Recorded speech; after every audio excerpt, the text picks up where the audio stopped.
পৌষ সংক্রান্তি আমরা কম বেশি সবাই বাড়িতে পিঠে বানাই। চিতই পিঠে, পুলি পিঠে, পাটিসাপটা পিঠে সবই আমরা বানাই, কিন্তু আমরা চষি পিঠেটা কিন্তু সবাই সবসময় বানাই না। তো আজকে বানাবো চষি পিঠে। Hello everyone and welcome back to my channel. তো সবার প্রথমে আমরা 1.5 কাপ জল গরম করব 2 কাপ চালের গুঁড়োর জন্য। তো এখানে আমি চালের গুঁড়িটা বাড়িতে বানিয়েছি। চালটাকে ধুয়ে শুকনো করে নিয়ে তারপরে ওটাকে গুঁড়ো করে নিই। এটা কেনা চাল দিয়েও বানানো যায়, কিন্তু বাড়িতে বানানো চালটা হলে ভীষণ ভালো পিঠেটা হয়। উষ্ণ আঙুল সোয়া জলে আমরা চালটাকে মিশিয়ে দেব। তো এবার আমরা এটাকে একটু ভিজতে দেব, 10 মিনিট মতো থেকে 15 মিনিট রেখে দেব। তারপর আমরা চালের আটাটাকে খুব ভালো করে কিন্তু মেখে নিতে হবে। একটু গরম গরম থাকতেই কিন্তু হাত দিয়ে আস্তে আস্তে আস্তে আস্তে এটাকে এরকম করে মাখতে হবে। যতক্ষণ না এটা ভালো করে মাখা হচ্ছে, একদম স্মুথ হয়ে যাচ্ছে, ততক্ষণ কিন্তু আমাদের এটা মেখে নিতে হবে। এবার চালের গুঁড়োটাকে মাখা হয়ে গেলে আমরা একটা ভেজা কাপড় দিয়ে কিন্তু ঢেকে রাখবো, তা না হলে কিন্তু আটাটা ড্রাই হয়ে যাবে। তো সেই জন্য এভাবে আমরা এটা মেখে রাখবো। এবার যতটা আমাদের প্রয়োজন ততটা করে আমরা চালের গুঁড়ি মাখাটা নিয়ে এভাবে এবার তৈরি করব চষি। তার জন্য আমরা কি করব, এভাবে একটু লম্বা করে নিয়ে কিছুটা ছোট ছোট করে এরকম টুকরো টুকরো করে নিয়ে নেব। এইবার সেই এক একটা টুকরো থেকে আবার ছোট ছোট করে টুকরো করে নেব, যেতে কি আমাদের বানাতে ভীষণ সুবিধা হবে। তো এভাবে আমরা সম্পূর্ণটা করে নিলাম, আর হাতে একটু চালের গুঁড়ি ছড়িয়ে নিয়ে এবার ঠিক 2 হাত দিয়ে এভাবে করে আমরা চষিটা কিন্তু বানিয়ে নেব। অ্যাকচুয়ালি চষি কিন্তু আরও ছোট ছোট হয়, কিন্তু আমরা অত ছোট পারবো না বলে আমি এইভাবে একটু বড় বানিয়েছি। ঠিক এইভাবে সব চষিগুলোকে তৈরি করে নেব যতটা আমাদের প্রয়োজন।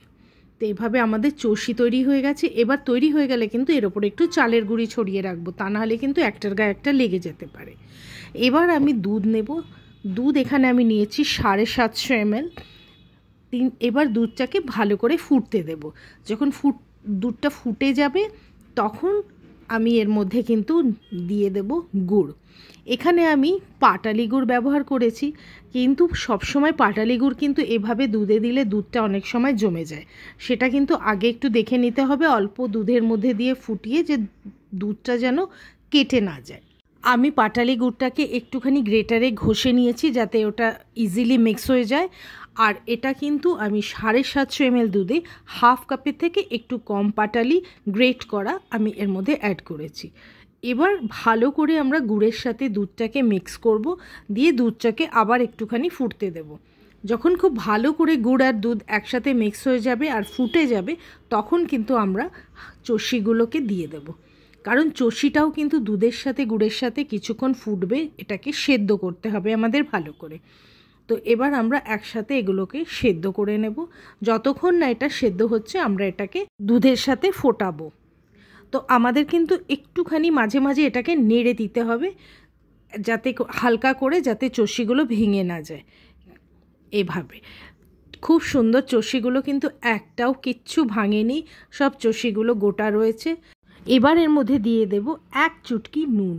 সেটা কিন্তু কমপ্লিটলি অপশনাল, বলে এটা দিলে নাকি টেস্টটা আরও এনহ্যান্স হয়, তাই আমি একটু দিয়েছি।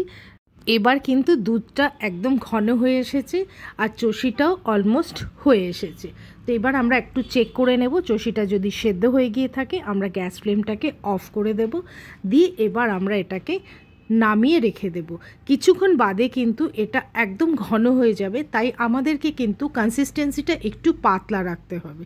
এবার এনজয় করুন চষি পিঠে, খুব সহজেই যেটা বানানো যেতে পারে। ভালো লেগে থাকলে লাইক আর শেয়ার করবেন, আর নতুন হলে চ্যানেলে সাবস্ক্রাইব করে সাথে থাকবেন। অনেক ধন্যবাদ।